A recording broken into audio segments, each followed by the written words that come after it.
Okay, guys. Good afternoon, everyone. Before that, I introduce myself. My name is Istiqo Maria from SMKN 2 Tanjung Selor, and I was in grade 3, majoring in computer network engineering. Now, we are entering the 3 meeting of storytelling with the themes of myth. Okay, I start.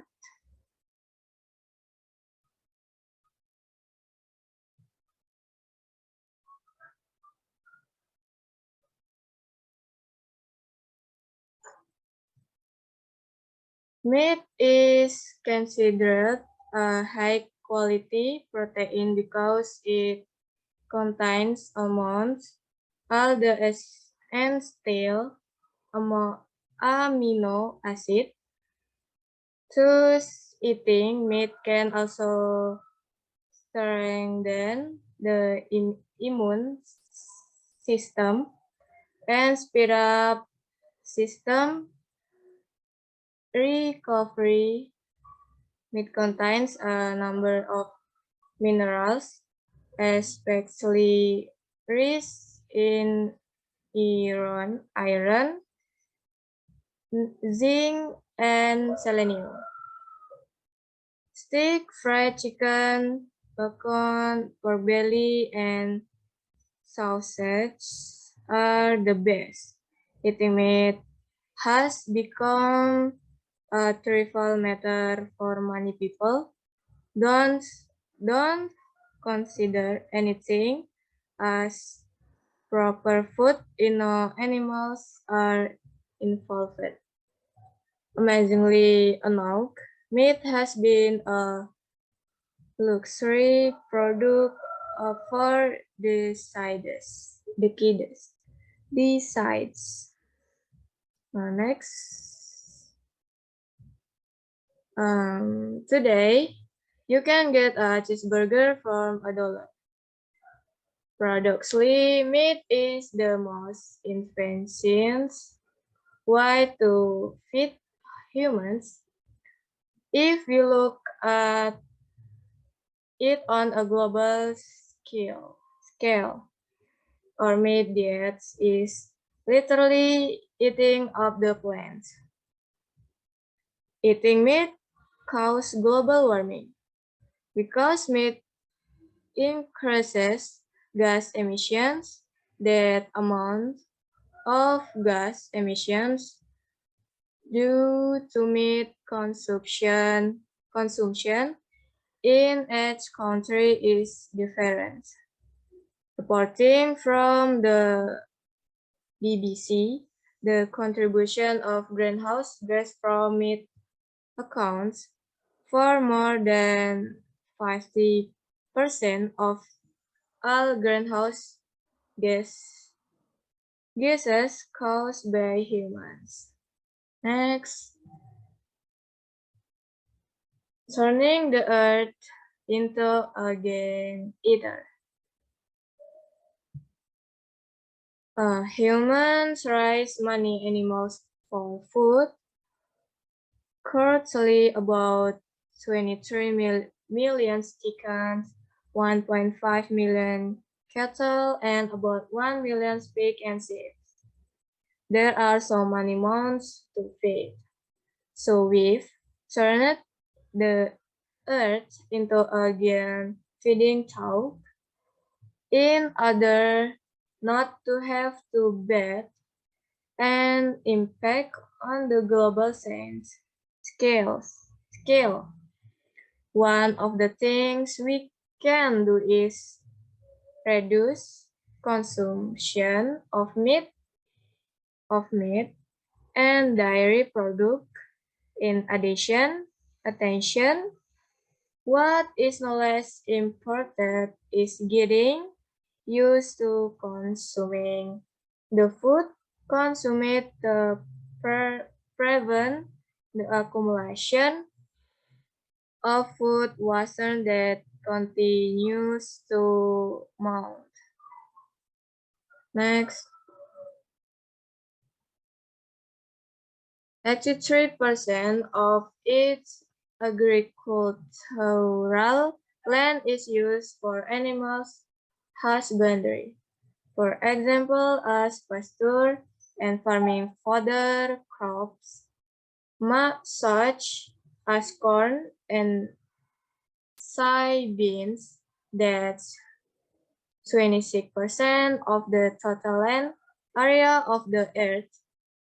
If we include the water we need for we need for this planet. Meat, the dairy production account for 27% of global fresh water consumption. Secondly, meat production is like a black hole for resources. Since animals are living, this most of their food is used to keep them alive.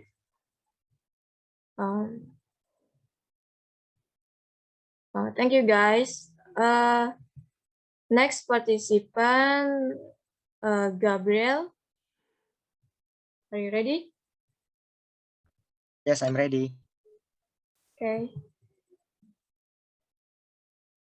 Unfortunately, meat production is like a black hole for resources.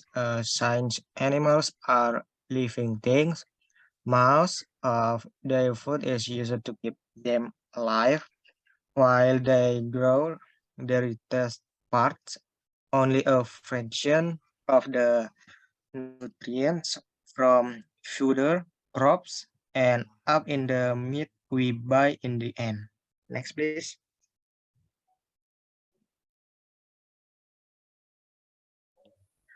Cows, for example, convert only about 4% of the proteins and 3% of the calories of the plants we feed to them. In so beef, more than 97 of the calories are lost to us. To create 1 kilogram of steak, a cow needs to eat up to 25 kilos of grain and use up to 15 liters of water. Next, please.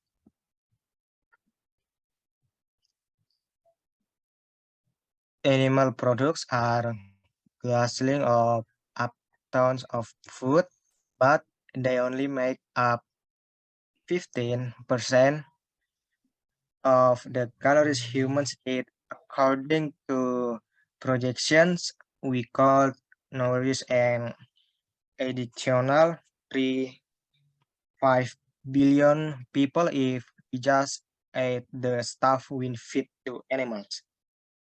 Next.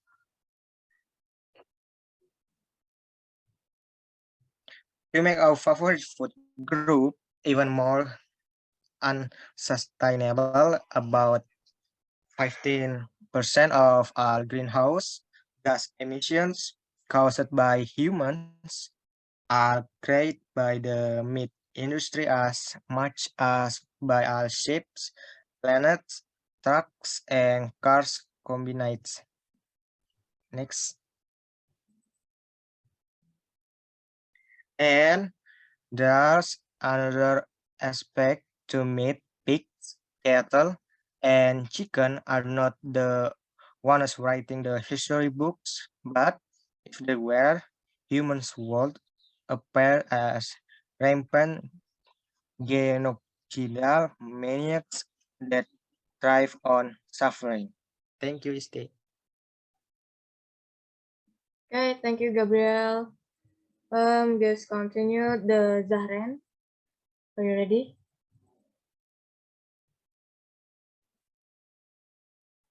Yeah, I'm ready. Zahren? Yeah. Okay. Thank you very much, Istiqomar Maria. Okay, I'm gonna will continue. So globally, we kill about 200 million animals every day. About 74 billion a year. This means that every day 1.5 years, we kill more animals than people have lived in the entire 200,000-year history of humanity. Okay, next. One could argue that we are doing them a favor. After all, they won't exist without us. After all, they wouldn't exist without us. We might eat them in the end, but we also provide food and shelter and the gift of existence to them. Unfortunately, we are not very nice gods. Okay, can we go next slide? All right. A lot of our meat comes from factory farms, huge industrial systems that house thousands of animals, engineered to be as efficient as possible. They have little regard for things like quality of life. Okay, next slide.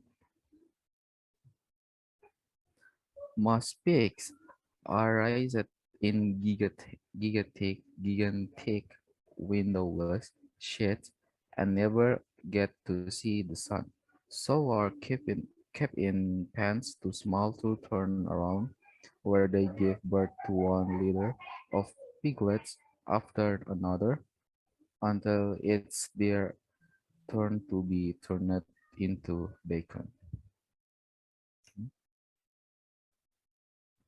Next slide. Okay. Dairy cows are forced to breed continually to ensure their milk supply, but are parted from their calves hours after birth. To fatten up beef cattle for slaughter, they are put in feedlots. Okay, the next part is gonna read with Pasha. Okay, thank you. Thank you, Darren. Just continue the next participant is the Pasha. Okay, Okay. I'm continue.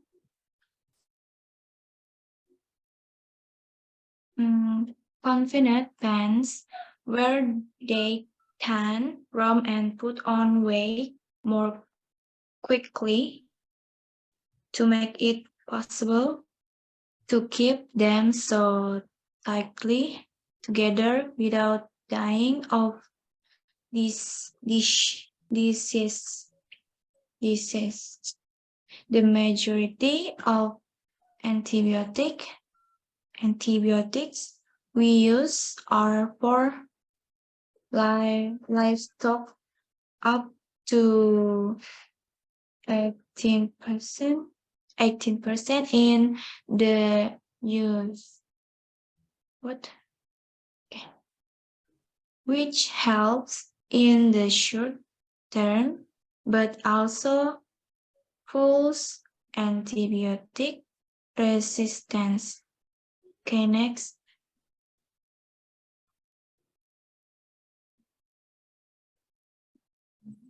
But the ones that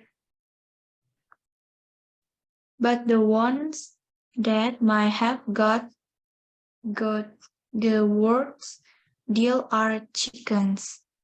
In factory farms, they're kept in such vast numbers and so close to each other that they can form the social structures they have in nature, so they start attacking each other. To stop that, we cut their bricks and claws. Okay, next. Male chickens are deemed worthless since they can lay eggs and are not suitable for meat production. So within minutes after birth. They're usually gassed and shredded in grinders. Several 100 million baby chickens are killed this way each year. Okay, next. Even if you have a personal score to sell with chickens, how we treat them is beyond broken. So, better buy organic meat where animals are treated nicely, right? Organic farming regulations are designed to grant animals a minimum of comfort. Okay, thank you. This is that.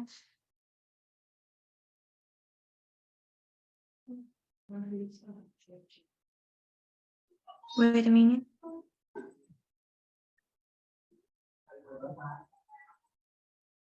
Okay, next. Sorry.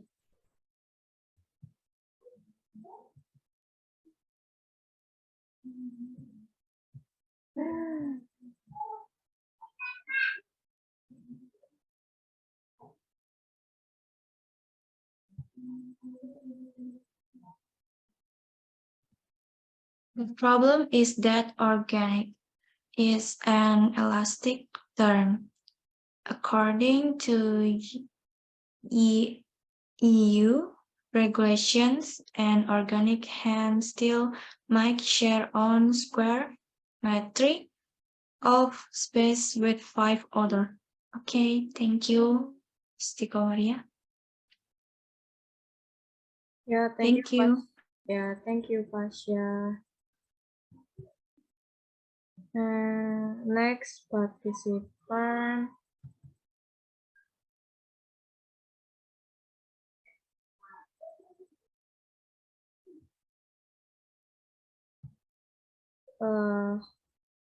Please continue, Halima.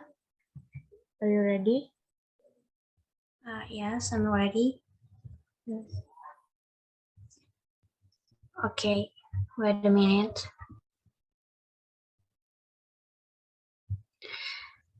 Okay, that's a long way from a happy farm chicken. Farms that essentially do their best are such excited, but meat is their main business, and of course, it is very important for livestock owners. Next, please.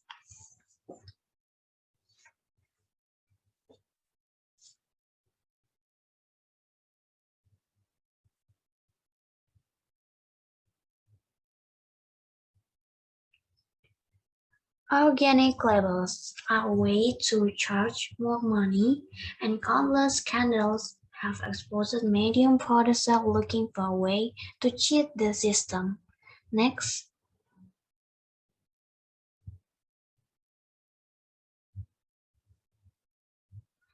And though organic meats may be less cruel, it requires more resources than conventional meat production. Next. So, buying organic is still better, but does not give you moral forgiveness. The truth is suffering is our source. We will produce billions of tons per year. The way we treat animals will probably be one of the things that future generations will look down on. Next. While all of these things are true, something else is also true. Like the steak are amazing and burger are the best food and chicken wings that's good. Meat that is something buried deep in our lizard's brains.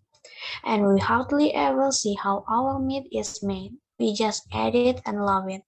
It shares us joy, it brings us together for family meals and barbecues. Okay, thank you so much. I return to moderator.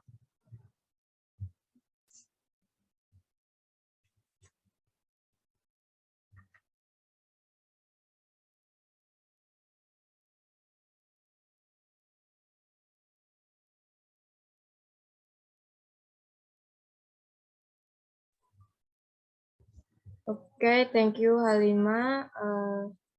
Next participant, just continue. Agnes, are you ready? Okay. Yes. Okay. Eating meat this doesn't make you a bad person. Not eating meat doesn't make you a good one. Please next.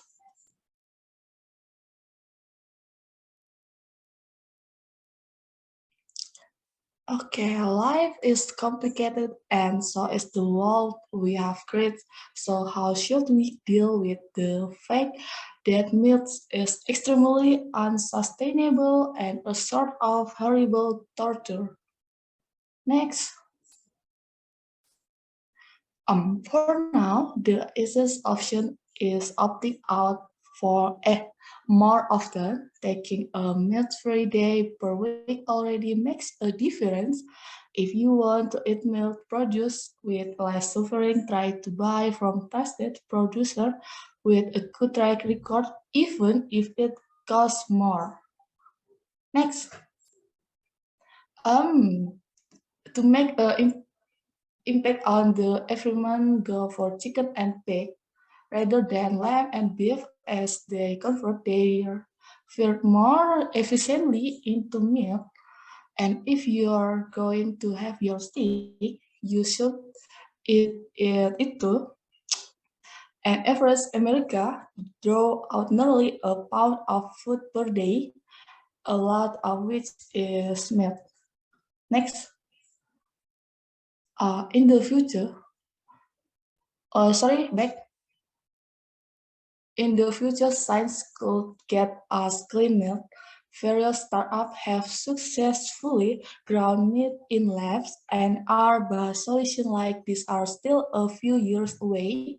For now, enjoy your steak. Thank you.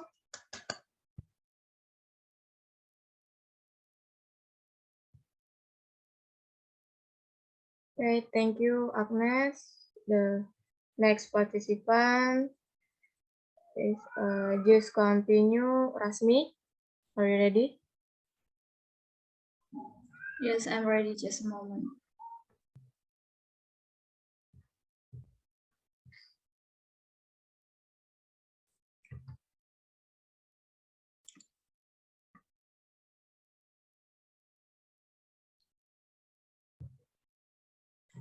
Okay, Assalamualaikum warahmatullahi wabarakatuh. Good afternoon, all friends. I permission to continue what was previously conveyed by other friends. As previously mentioned, we are currently discussing meat. Where meat is something that is very incomplete if humans do not consume it. However, because the place to raise or raise animals take up a lot of territory and animals are living things, most of the food is used to keep them alive. Next, please.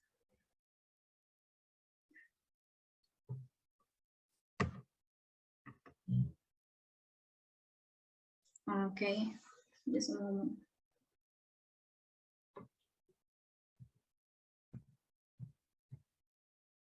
Transformation onto a healthy diet. A professor named Walter Willett said that the transformation to a healthy diet in 2050 will require a substantial change in diet. Global consumption of fruit, you can go back, yes. Global consumption of fruit, legume, vegetables, and nuts shall be double, and consumption of foods such as red meat and sugar should be cut by more than 15%. A plant-rich diet will lower animal intake, will encourage health and in environmental benefits. Okay, next slide.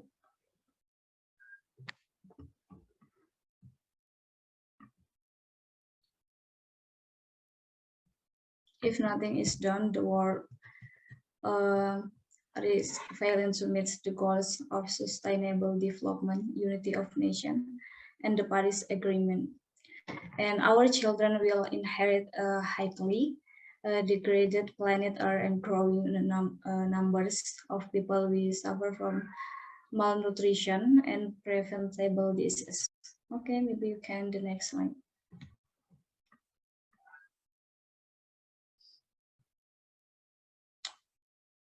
Okay, efforts to establish universal scientific goals for food system. The Atlantic Commission brought together 37 of the world's leading scientists, various disciplines including human health, agriculture, political science, and environmental sustainability of 16 countries to develop global scientific goals for healthy diets and food production sustainable. Okay, next slide.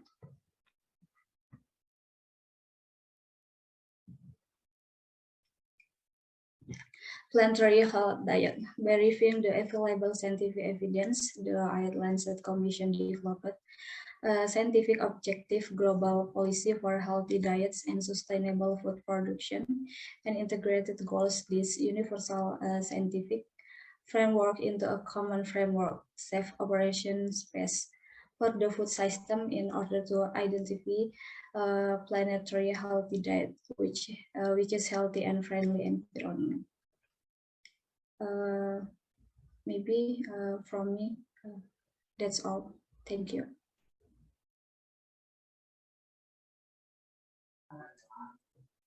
Okay, thank you all. And do you have any question, guys, about this material? From me, I don't have question for everyone. Maybe others people.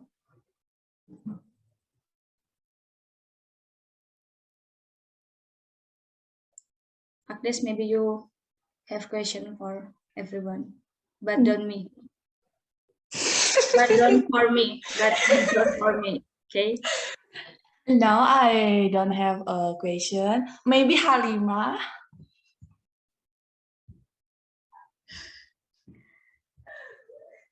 I'm very, very bad mood today. Okay.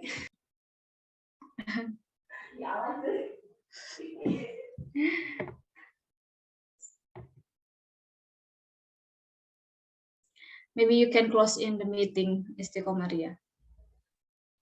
Okay. We close the meeting this time, and we will meet in the next meeting with material on plastic pollution. And thank you all. Okay. Thank you.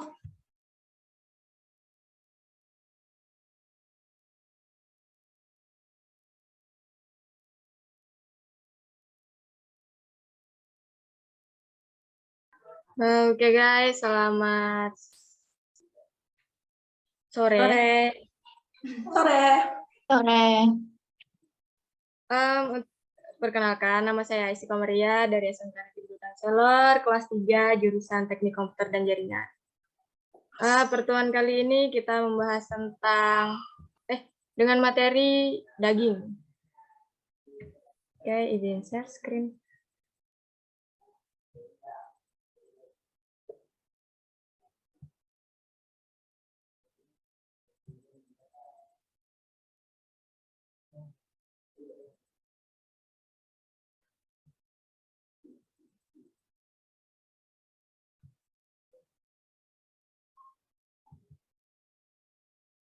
Kelihatan nggak?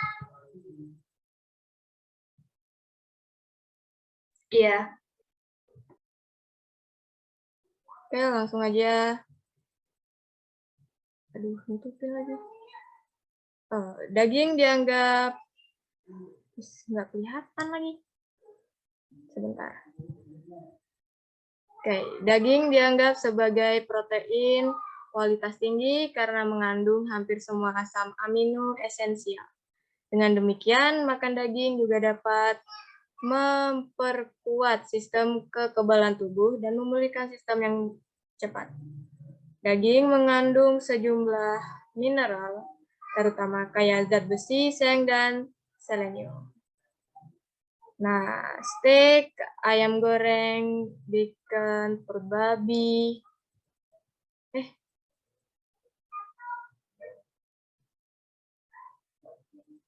Perut babi dan sosis adalah yang terbaik. Makan daging sudah menjadi salah satu hal yang sepele bagi banyak orang. Jarang menganggap suatu sebagai makanan yang layak jika tidak ada hewan yang terlibat. Yang cukup menakjubkan, sejak peradaban beberapa dekade yang lalu, daging merupakan produk mewah. Lanjut. Hari ini, Anda bisa mendapatkan burger keju seharga $1. Produksinya daging adalah cara yang paling tidak efisien untuk memberi makan manusia jika kita lihat dalam skala global. Diet daging kita benar-benar memakan planet ini. Nah, makan daging itu menyebabkan pemanasan global karena daging meningkatkan emisi gas. Jumlah emisi gas akibat konsumsi daging di setiap negara berbeda-beda. Dilansir dari BBC, sumbangan gas rumah kaca dari daging mencapai lebih dari 14% dari seluruh gas rumah kaca yang disebabkan oleh manusia. Mengubah bumi jadi tempat makan raksasa. Manusia memelihara banyak hewan untuk makanan. Saat ini sekitar 23 miliar ekor ayam, 1,5 miliar sapi, dan sekitar 1 miliar babi dan domba. Banyak sekali mulut yang harus diberi makan jika kami telah makan. Jadi, kami telah mengubah bumi menjadi tempat makan raksasa.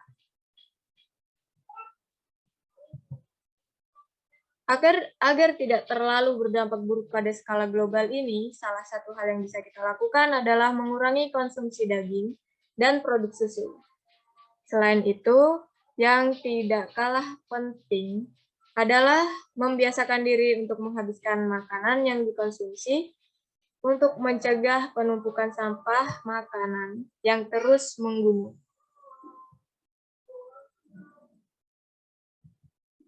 83% lahan pertaniannya digunakan untuk peternakan. Misalnya sebagai padang rumput dan bertani tanaman pakan ternak, seperti jagung dan kedelai. Itu 26% dari total luas daratan bumi. Jika kita memasukkan air yang kita butuhkan untuk tanaman ini, produksi daging dan susu menyumbang 27% dari konsumsi air tawar global. Sayangnya, produksi daging seperti lubang hitam untuk sumber daya, karena hewan adalah makhluk hidup, sebagian besar makanannya digunakan untuk menjaga mereka tetap hidup. Oke, terima kasih guys. Lanjut ke Gabriel. Silahkan Gabriel.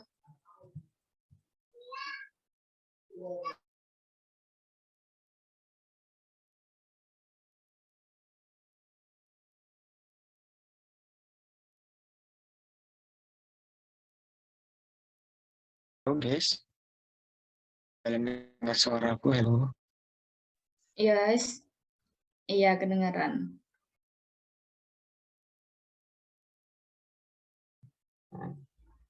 Jadi, mohon maaf guys. Oke, saya lanjut teman-teman. Sebelumnya, terima kasih atas kesempatan yang diberikan saya melanjutkan. Sayangnya, produksi lubang hitam untuk Maya, karena hewan adalah makhluk hidup. Sebagian besar makanan mereka digunakan untuk membuat mereka tetap hidup.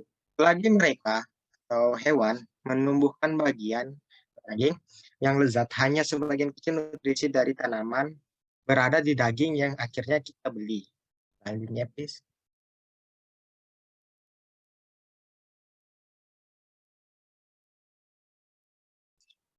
Tapi misalnya, hanya mengubah sekitar 4% dari protein dan 3% dari kalori yang ditanam yang kita berikan pada mereka untuk menjadi daging sapi, lebih dari 97% kalori tidak bisa kita dapatkan untuk membuat 1 kilogram steak. Seekor sapi perlu memakan hingga 25 kilogram gandum dan menggunakan hingga 15.000 liter air. Selanjutnya,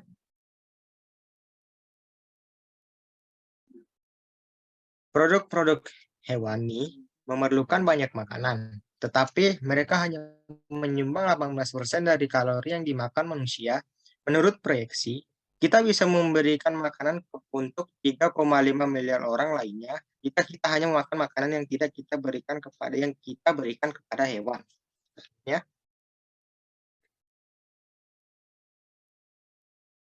Untuk membuat kelompok makanan favorit kita semakin tidak berkelanjutan, sekitar 15% dari total emisi gas rumah kaca yang disebabkan oleh manusia itu diciptakan oleh industri daging.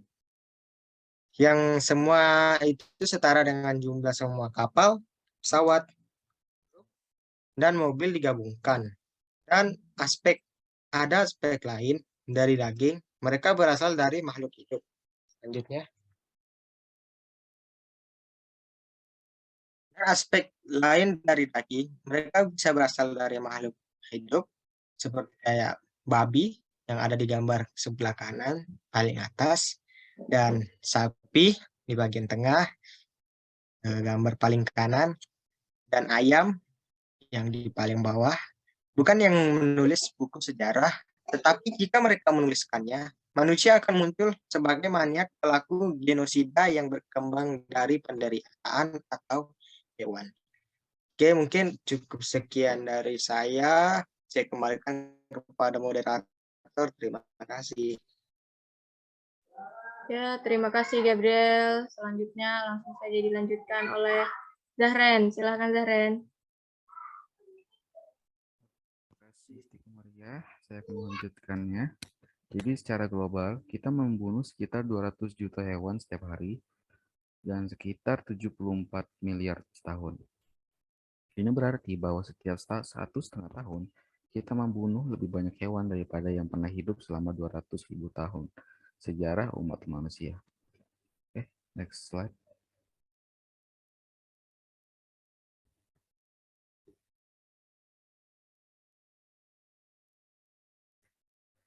Orang bisa berargumen bahwa kita membantu mereka. Bagaimanapun juga, mereka tidak akan dapat tanpa kita. Bagaimanapun juga, mereka tidak akan ada tanpa kita. Kita mungkin akan memakan mereka pada akhirnya, tetapi kita juga menyediakan makanan dan tempat tinggal dan karunia keberadaan bagi mereka.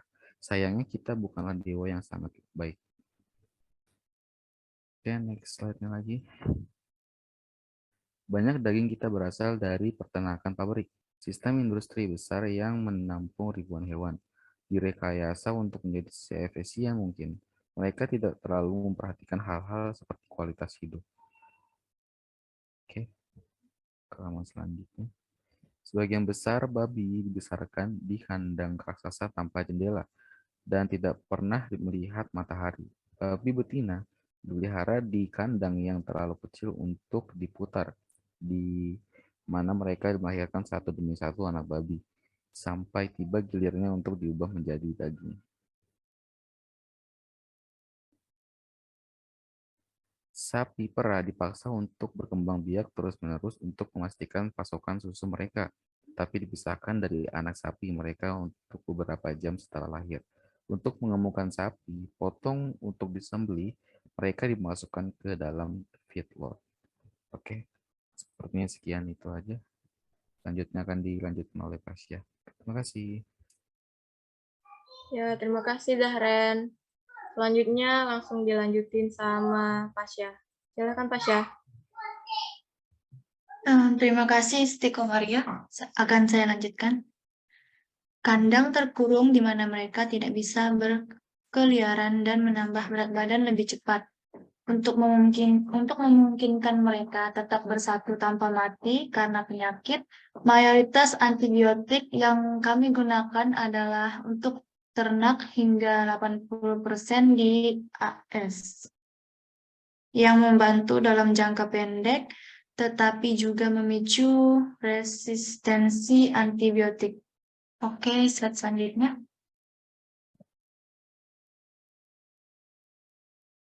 Tapi yang mungkin mendapat kesepakatan terburuk adalah ayam. Di pabrik peternakan, mereka disimpan dalam jumlah yang sangat banyak dan begitu dekat satu sama lain, sehingga mereka tidak dapat membentuk struktur sosial yang mereka miliki di alam, sehingga mereka mulai saling menyerang.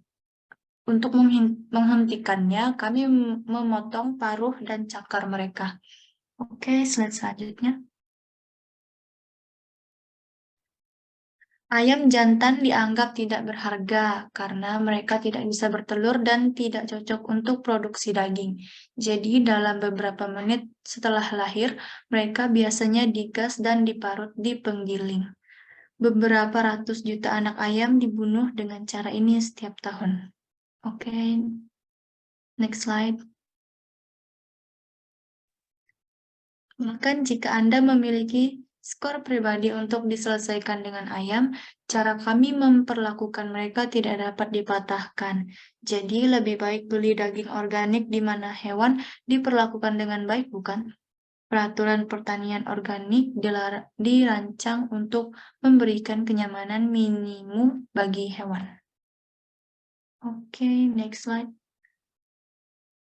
Masalahnya adalah bahwa organik adalah istilah yang elastis.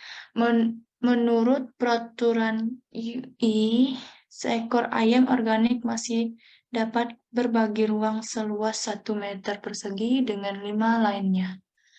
Oke, terima kasih. Itu saja dari saya kembalikan ke Istiqomah. Oke, terima kasih Pasha. Langsung. Oke, mungkin dilanjutin sama Kak Halimah, silahkan. Oke, baik. Akan saya lanjutkan.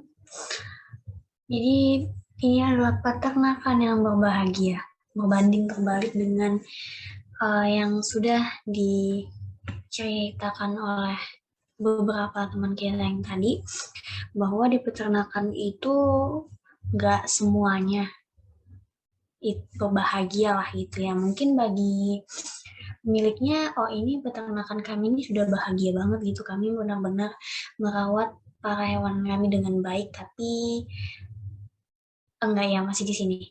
Tapi ternyata tidak ya, seperti itu. Peternakan yang tulus melakukan yang terbaik tentu saja ada, tapi bisnis utama mereka adalah daging. Jadi itu adalah tujuan utama mereka. Jadi mungkin mereka berpikir nggak pedulilah tentang yang lain-lainnya, yang penting mereka masih bisa menghasilkan daging. Next. Label organik. Label organik adalah cara untuk menagih lebih banyak uang, dan skandal yang tak terhitung jumlahnya telah membuat produsen menengah mencari cara untuk menipu sistem. Nah, label organik ini itu kayak pelabelan untuk membuktikan bahwa mereka telah melakukan peternakan sesuai standar itu. Jadi beberapa ada yang mencoba untuk menipu sistem label organik ini. Selanjutnya, dan meskipun daging organik mungkin kurang kejam, itu membutuhkan lebih banyak sumber daya daripada produksi daging konvensional. Selanjutnya, jadi untuk membeli daging organik ini masih lebih baik, tetapi tidak memberi Anda pengampunan moral. Yang benar adalah jika penderitaan adalah sumber daya, kami akan menghasilkan miliaran ton per tahun. Jadi ini kayak kata-kata sarkastik gitu. Jadi mereka, kalau mereka ingin membeli organik yang lebih banyak, itu mereka mungkin bisa menyiksa hewan-hewan ini untuk terus berkembang biak untuk menghasilkan daging-daging itu lagi. Selanjutnya, oke, meskipun semua hal tadi benar, Ada hal lain yang juga benar, contohnya hasil dari daging-daging itu sendiri, misalnya steak yang luar biasa, burger, ataupun sayap ayam. Sejatinya itu daging memang memuaskan sesuatu yang terkubur jauh di dalam otak kadal kita. Dan cara kita memperlakukan hewan mungkin akan menjadi salah satu hal yang akan dipandang rendah oleh generasi mendatang. Oke, sekian dari saya. Terima kasih. Saya kembalikan ke Istiqomah. Ya, terima kasih Kak Halimah. Langsung saja dilanjutin sama Kak Agnes. Silahkan Kak Agnes. Oke, makasih. Saya akan lanjutin yang tadi itu. Makan daging tidak membuat Anda menjadi orang jahat, tidak makan daging tidak membuat Anda menjadi baik. Next saja deh. Ini pernyataan dari yang tadi kalimat yang saya baca tadi itu, orang makan daging tuh nggak mungkin bisa dibilang jahat atau baik ya. Ini ada beberapa faktor, yaitu dari faktor fisik. Meski penelitian menunjukkan nenek moyang terdahulu hanya mengonsumsi tumbuhan, akan tetapi bukti DNA sejak 300.000 tahun yang lalu juga membuktikan bahwa manusia berevolusi dan beradaptasi dengan lingkungannya. Hal ini terlihat dari struktur gigi manusia saat ini. 4 gigi di depan dan gerak hamdirannya seperti gigi herbivora, pemakan tumbuhan, dan gigi ini dipersiapkan untuk menggigit dan memotong sesuatu yang membuat seperti sayur dan buah. Kemudian adanya gigi taring yang tajam dipersiapkan serupa dengan kelompok karnivora, pemakan daging, untuk mampu merobek dan mengunyah daging hingga lembut. Dari bentuk fisik ini dapat diartikan bahwa manusia adalah kelompok omnivora, maksud saya, yang dapat mengonsumsi tumbuhan dan hewan. Next. Ada faktor biologis. Tubuh manusia dapat menghasilkan semua enzim seperti protease dan lipase yang diperlukan untuk pemecahan dan penyerapan daging. Di sisi lain, justru tubuh manusia tidak dapat mencerna bagian-bagian tertentu pada tumbuhan, seperti dinding sel yang terbuat dari senyawa serat selulosa, hemiselulosa, dan lignin. Manusia tidak dapat mencerna senyawa berserat ini karena kekurangan enzim selulase. Akan tetapi manusia tetap bisa mengonsumsi tumbuhan karena ukuran usus yang lebih pendek dibandingkan hewan herbivora. Sehingga usus tidak perlu bekerja keras untuk mencerna bagian tumbuhan tersebut. Senyawa serat yang tidak dapat diserap menjadi nutrisi akan dikeluarkan melalui feses. Next.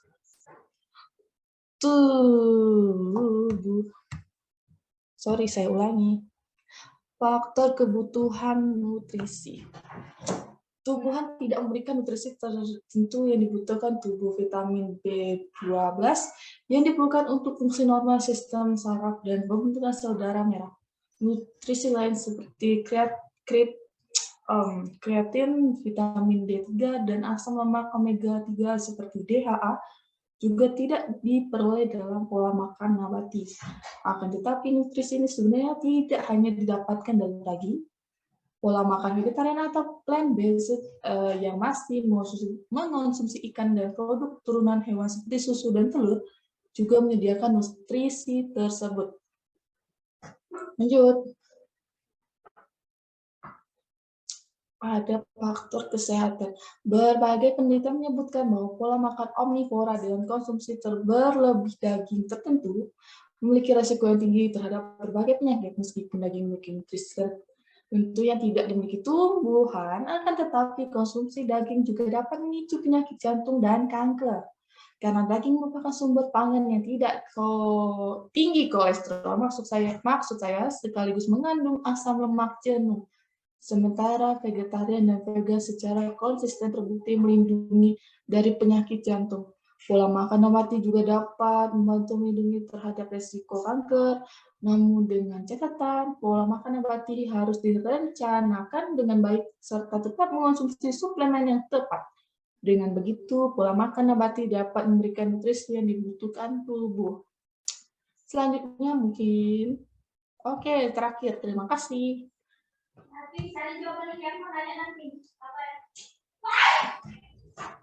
Ya, terima kasih, Sti. Ya, terima kasih Kak Agnes.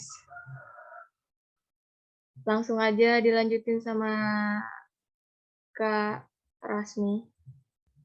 Silahkan Kak Rasmi. Oh, oke, thank you. Terima kasih, Isti. Sebentar ya.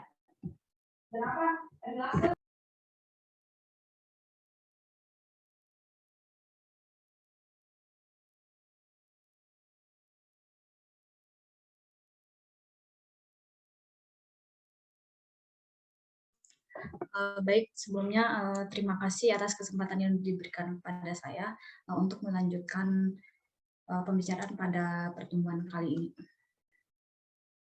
Jadi seperti sesuai tema pada hari ini, itu kita membahas tentang daging ya. Kalau di bagian saya itu, yang saya dilihat di YouTube, yang di kurs GESAK itu, saya dapat di bagian terakhir, dan itu cuman bagian dari promosi-promosi mereka. Jadi saya ambil pandangan-pandangan dari luar gitu. Baik, saya langsung aja. Jadi daging itu merupakan suatu hal yang sangat tidak dekat jika manusia tidak mengkonsumsinya gitu. Namun karena tempat untuk memelihara atau beternak hewan itu memakan banyak wilayah, serta hewan adalah makhluk hidup, jadi sebagian besar makanannya itu digunakan untuk menjaga mereka tetap hidup. Kayak kayak sapi gitu kan. Terus mereka kan makan rumput tuh. Nah, rumput dapatnya dari mana? Tentunya kayak butuh wilayah yang agak luas untuk penanaman, bukan penanaman rumput sih, kayak biar mereka tuh bisa dengan mudah berkeliaran di tempat itu, mudah makannya juga gitu. Oke, lanjut aja di slide berikutnya. Transformasi ke pola makanan sehat. Jadi ada salah satu profesor yang mengatakan bahwa pola makan sehat itu pada tahun 2050 akan membutuhkan perubahan pola makan yang substansial. Terus konsumsi global buah, sayuran sama polong-polongan serta kayak kacang-kacangan itu harus digandakan, kata beliau, dan konsumsi makanan seperti daging merah dan gula itu harus dipangkas lebih dari 50%. Pola makan kaya akan nabati dengan asupan hewani yang lebih rendah akan meningkatkan manfaat kesehatan dan lingkungan. Oke, lanjut di slide 3.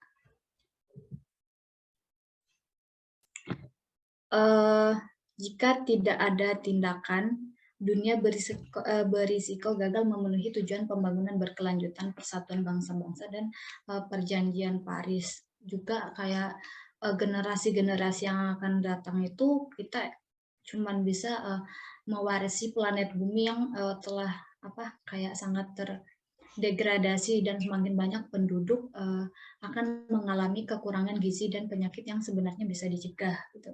Lanjut.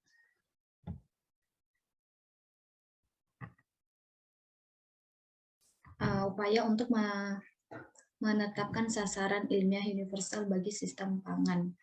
Jadi ada yang namanya Komisi AT, Lancet mengumpulkan itu sekitar 37 ilmuwan terkemuka dalam berbagai disiplin ilmu, termasuk kayak kesehatan manusia, pertanian, ilmu politik, dan kelestarian lingkungan itu dari 16 negara untuk mengembangkan sasaran ilmiah global bagi pola makanan sehat dan produksi pangan berkelanjutan.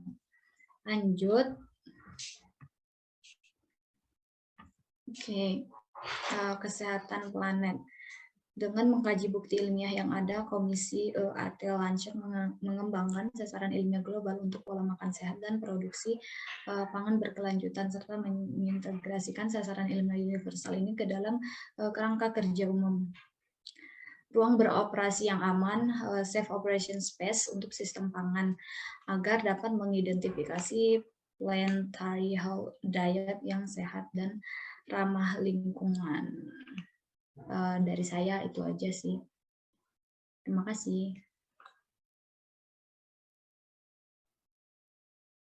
Terima kasih semuanya. Mungkin sebelum ditutup ada yang mau bertanya? Saya mungkin punya pertanyaan buat Mbak Agnes. Silakan. Nggak mau. Nah, jawab, tanya.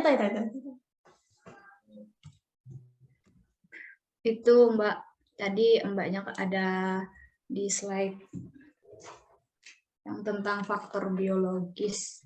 Mbaknya ada kayak cerita tentang yang ini ya, enzim protase sama lipase itu. Lebih tahu itu apa ya Mbak, enzim protase itu apa, enzim lipase itu apa? Oke, menurut Honest Dog, ini terpercaya nih jawabannya nih, karena saya langsung cari di websitenya. Ada juga. Oke, berdasarkan kalau ditanya enzim protes, Iya benar. meliputi dari pepsin, tripsin, dan kimotripsin yang memecah protein menjadi peptida dan asam amino. Enzim ini terdapat pada lambung dan pankreas dan usus halus, sedangkan enzim lipase itu bertugas untuk membagi lemak menjadi asam lemak, gliserol yang berada pada pankreas dan lambung. Mungkin yang lain mau tambahkan? Enggak, terima kasih. Makasih banget atas jawabannya. Oke. Iya.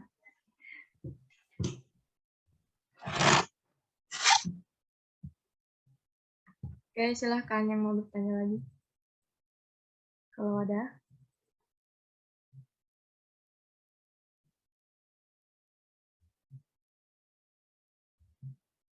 Udah, nggak ada?